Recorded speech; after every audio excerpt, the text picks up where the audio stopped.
Hello internet world and welcome to a new video on the Geekanoids channel. This is day 4, yes, day 4 of my dumb phone challenge. And for those of you who aren't familiar with what I'm doing, I will show you or give you a little bit of a quick update and also sort of backtrack a little bit and tell you why I'm doing this. So for my dumb phone challenge, I am using this. This is the Nokia 3310, the 3G version, and I started this at the weekend using this in direct replacement for my smartphone, which is sitting just behind me here, with a few little rules, and I covered those rules in the previous video, so please do check that out. And the reason I wanted to switch to using a Nokia 3310 for the good part of a week really is because I wanted to gain some hours back, gain some social interaction, not social media interaction, but actual social interaction with another person, and to also gain my focus back when I'm talking to somebody, to not be looking at my screen all the time, to not be constantly checking things like Instagram and Twitter and emails, and to use my communication device like I did back in the day when mobile phones, not smartphones, when mobile phones or cell phones just came onto the marketplace. And we used them to make phone calls, and later on we used them to make phone calls and also to send text messages using the little tiny keypad, and using this little tiny keypad to press multiple times to access different letters and using predictive text. That's what I'm harking back to. That's what I'm looking at using this for, and that's what I've been using it for over the past 4 days. So that sort of caught you up as to why I'm doing it. I strongly believe, just to touch on another reason, I've seen people that sit at a dining table or in their lounge, or even when they go out for a meal or go out for entertainment, and they're sitting there with another person or a group of people, and they're like this, and they're not looking at the other person. They're tapping away on their screen, touching this, checking their Instagram, and occasionally they look up at the other person and communicate with them. I don't think that is a great way of communicating. I think a great way of communicating is to have this in your pocket. When it rings, if you're not mid-discussion with somebody, or if you're using it for maybe your business, then you take that phone call. If you really need to apply for a text, you reply to that text. And then when you're back home or you're back at the office, then you respond to all of the other emails and maybe do a bit of social media. One of the rules I placed in or put in place for myself whilst I'm doing this challenge, because I still need to run my business, is I can still use my smartphone sitting over there whilst I'm sitting at my desk, and I've stuck to that for the past 4 days and used this for many phone calls and a few texts.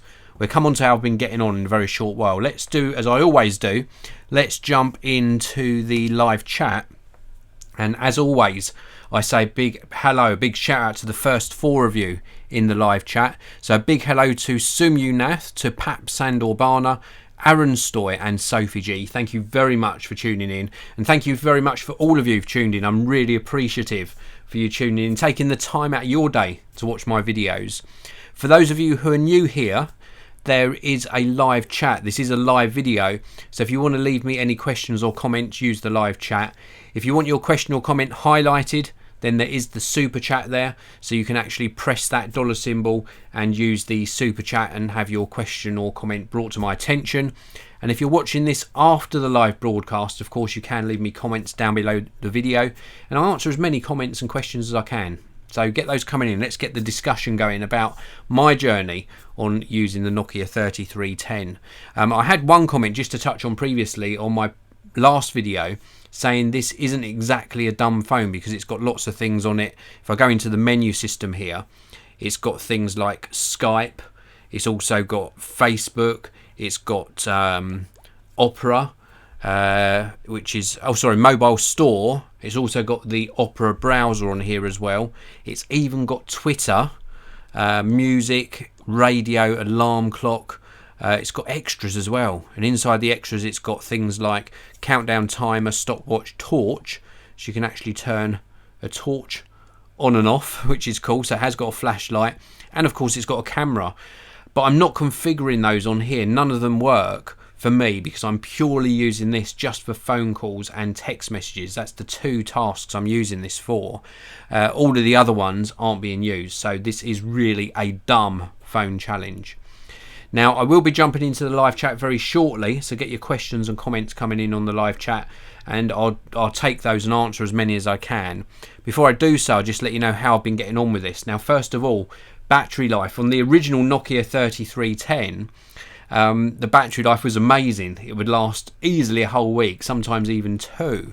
I am on my first charge still. Not sure if you can see that. Try and get this to focus in on the actual phone, but up on the display there in the top corner is the battery life, and I'm still on the first charge, so and it's hardly even moved. So battery life so far is proving to be fantastic, even though it's running this larger colour screen. Obviously the original Nokia 3310 didn't have a colour screen. With regards to call quality, the call quality on this is amazing. Very, very good call quality, both on the earpiece and on the microphone. This isn't going to be a comparison, you can't compare the two, but this is my LG V30, which is the latest smartphone I've got into the studio for testing, and the actual call quality is equal. There's nothing in it. Battery life on this is obviously better. It lasts a lot longer. This will last maybe a day, day and a half. This is looking like it will last maybe for the whole challenge even. Now, I'm going to be completely honest with you here. Let's just turn that off and pop it back down. Texting. Excuse me, apart from clearing my throat naturally there, it's a worrying thing. Texting on this using the predictive text is, let me say, interesting. No, let's put it bluntly. Let's be completely honest with you here. Texting on this is frustrating. Obviously, back in the day when I was using predictive text, so you got ABC. Just for those of you who don't know what predictive text is, if you look on here, so look at this keypad, you've got like ABC on, let me just tap on the screen, get it to focus. So you've got ABC on this key up the top here. So to get to like a letter C, you have to push that 3 times. Let me show you again. And then like the other, they've all got like either 2 or 3 letters on. Some of them have got symbols and spaces on. And you basically press it the number of times you need to get to that particular letter. And when you do that, the letter comes up, and then the system, as we've got on our smartphones nowadays, will predict what word you're trying to type, so you can use it and sort of get a bit speedier in the way you're typing. Let's be honest, it isn't good. You know, my speed over the next week will improve, but it's not a nice experience, not compared to using a touchscreen with individual keys, which I can type on really fast on a touchscreen on a normal smartphone nowadays. Using this little keypad and having to go tap tap tap tap tap tap, it isn't good. It is. I don't swear in my videos, so the worst you're going to get from me is it's crap. It is. It's not a good experience at all. So predictive text, I'm glad that things moved on from that. The actual form factor of this is really small and compact and light, easily fits in my pocket without that unsightly bulge. And all of my trousers now, I'm sure you'll be familiar with this, but they've got like that indented mark that your smartphone makes. And even my jeans that I'm looking down at here almost seem like they're wearing out around where the smartphone digs in. This is nice and sort of rounded, a really well made phone for the price. This is really very good indeed. If you want to pick up one of these for yourself, by the way, I've left a link down in the video description. So my experience so far, I've just noticed I've got 3 texts there as well. My experience has been really good. It's been a great communication device. I have found myself having more focus whilst I'm sort of driving between appointments with clients, whilst I'm doing a courier pickup, for example. I've found that my focus is really good, because I'm only going to get this phone out if I get a text, or not whilst driving obviously, but when I get to my destination I'm only going to sort of interact with it when I get a text or a phone call. So it has gained me back time already, and then when I'm back in the editing room I can sort of crank out my replies to various emails and also interact on social media. So it really has affected my time management already. So anyway, that's enough of me chatting. I'm almost 10 minutes on in the video. A little bit more zoomed in today's video as well. Hope you don't mind seeing my wrinkles. But here we go. Let's go back into the live chat. For the Love of Tech 2 says, should be great to unplug from social media, trying it myself on the PC now.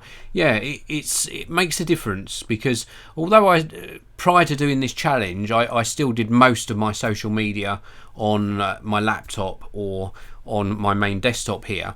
But certainly since starting this challenge, I have found getting those hours back, because if I parked up at an appointment, I would quickly check my Twitter, see if I had any direct messages or app replies to do. And I found that not doing that, I'm at the appointment, straight out of the car, into the appointment, very prompt and punctual like I always am.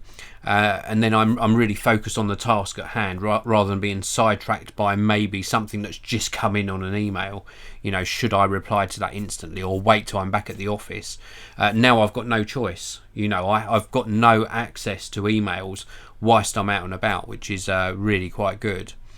Mark Appleton saying, not sure I could do it. It is hard, but I'm in it for I say long haul, I'm in it for the week to see what the overall experience is like. I'm going to be giving you another update in a couple of days' time as well. Russ B, got one myself, but it's such a pain messaging on it, lol. Russ, hello to you, thanks for tuning in. I do agree that is the main stumbling block at the moment, is obviously messaging on it. It's not a nice experience. Sumyunaf says, if you will not use a smartphone, why are you charging it in the wireless charger? Very good question. I still have to do my work. I'm still going to be reporting to you on the LG V30. You can't post to Instagram from a desktop or a laptop, so if I do post an Instagram update, then I need a smartphone there to actually be able to post to Instagram. And I'm still working. If I didn't test that for this week whilst I'm doing this challenge, let's say I only used this and didn't use anything else, then I'd be a week behind on my testing of the LG V30. So I still need to test the camera on that, see how it performs, etc, etc. There's no way around it. I can't just stop what I'm doing for a whole week. I would lose far too much revenue, and I run multiple businesses, so I need to still use a smartphone, but I'm tied to a desk while I'm doing it. And I thought that was the fairest way of doing this challenge. Without saying too much, let's just say I don't just do the Geekanoids Instagram, for example. There are other things I do online apart from things for Geekanoids. Best Tech LJL, hello Dave, just got in from work. Thank you very much for tuning in. That is really good. I hope you had a fantastic day at work. David Hepworth, Dave from Computing Forever, has downgraded to... Dave from Computing Forever. Yes, I know Dave well. He's done a video on my channel, and a few years back I did a video on his. Has downgraded to a dumb phone for the past 5 years. Yeah, I was aware of that. And I think he gets a lot from that. Obviously the same as I'm experiencing here. He's taken advantage of for the past 5 years, and imagine not having to do that yearly upgrade cycle as well, or 2 yearly upgrade cycle, which is very expensive on smartphones nowadays. So he's circumnavigated that and experiencing having more money in his pocket or his bank account at the end of the day. So good on him, very, very good. Knuckles, the Echidna, says, my smartphone is in my pocket most of the time. Do have a soft spot for those feature phones, but what if you want to go to Argos without looking at the catalogue? It's really true. That is very, very difficult. But if I was doing shopping at Argos or any other online store, Argos have a retail presence in the UK, for those of you who are unaware. You'd have to do it on your desktop. Do your reserve and then go up to collect it on the desktop. But I do know what you mean. It is very, very restrictive. Best Tech LJL says also less risk of getting robbed too. That is very, very true. It is really true. But I would say that Nokia 3310 is just a really nice phone. Very, very nice indeed. I'm really pleased with the screen as well. When I unboxed this and did my initial setup, I did have a sneaky go of Snake. But ever since that first go, I haven't gone into Snake at all. I've just been using this for the phone calls and also the text messages. But it is a really nice screen. Very, very nice screen. I did take one photo on it as well, and the camera's really bad, so not good at all. Big Ben Airways, I'm getting one from 3 in Ireland. Don't think I'll succeed on the challenge though. It's really good to know that you're taking the challenge though, Ben.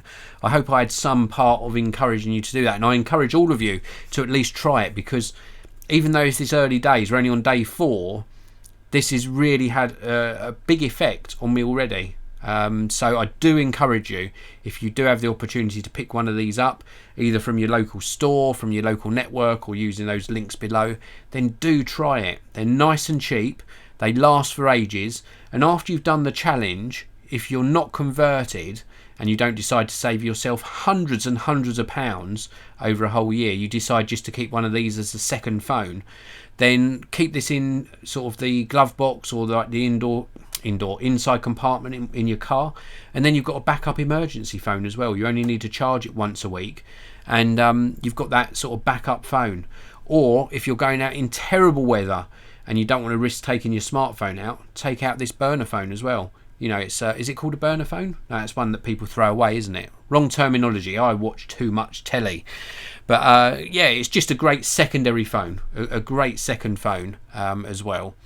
I'm not sure what's going to happen yet at the end of my testing with this, whether I will convert fully to using this, but who knows? Stay tuned for it. We never know. Best Tech LJL. Would you recommend this for my 80-year-old granddad? Probably not. I'll tell you the reason why is it's got quite small and fiddly buttons on it. If I was going to recommend something for an older user, i.e. your 80-year-old granddad, then there's a company called Doro and a few others that do them as well, and they do large button mobile phones that are very simple to use. They also have some dedicated buttons on for doing quick dial to important people, like if they need to contact their children, perhaps they've got some sort of emergency or something, they've got quick dial buttons on there as well, so they can dial somebody very easily. They also have other features on them, the Doro phones, whereby they can dial people automatically. I think there's like a one button press to dial or to text 3 or 4 people asking for help.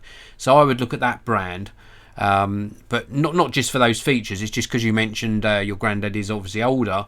Something with larger buttons down here I think would be a better choice. Eric Carter, with the prices of flagship smartphones going up, have you considered buying a top-end smartphone and then sticking with it for 3 or 4 years? Hello to you, Eric. Thanks for tuning in. Really good question. If I didn't do the job that I do, if I didn't run Geekanoids and do these videos for you, then I think I could make a smartphone last 3 years quite easily.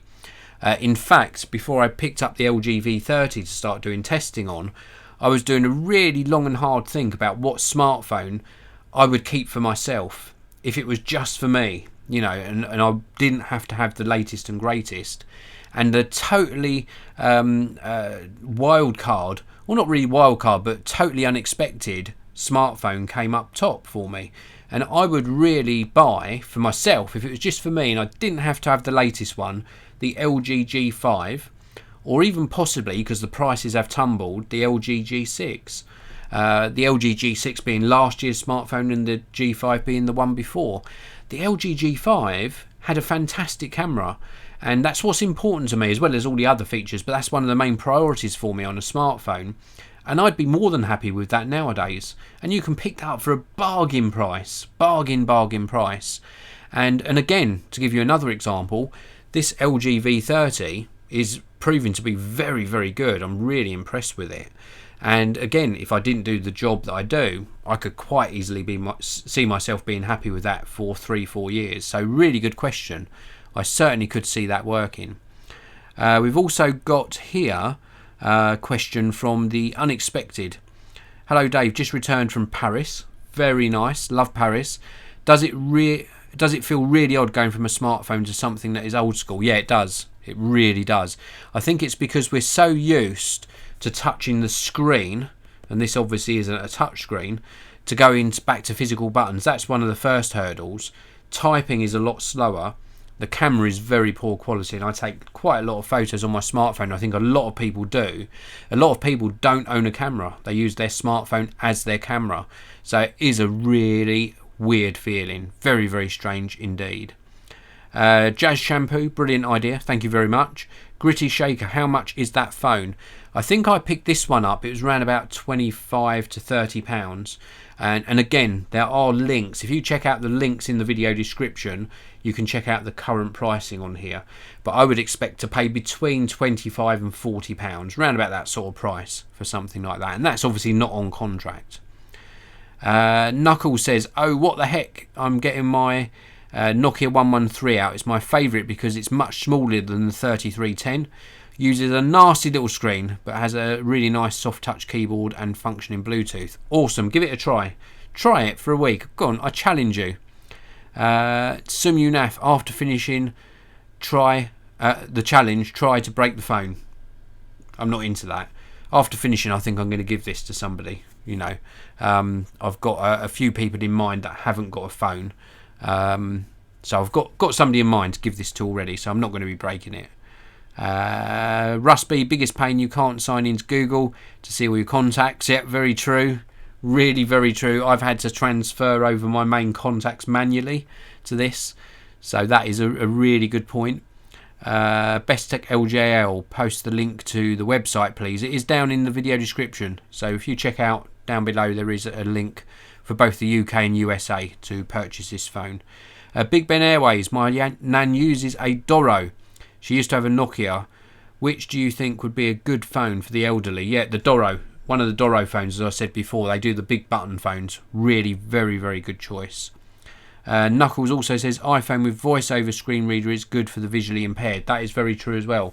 There's a lot of accessibility functions in the iPhone and other smartphones as well. So it's a really good choice. But anyway, that is my update. That is the day 4 update. Let me show you this. Look at this animation. You ready? So fast, very responsive, no frame drops. That is my update, day 4 on the Dumb Phone Challenge. Join me again in a couple of days for another update. Thank you for all of your questions and comments as well. I appreciate each and every one of them. Have an amazing day wherever you are, and I'll see you all in the next one.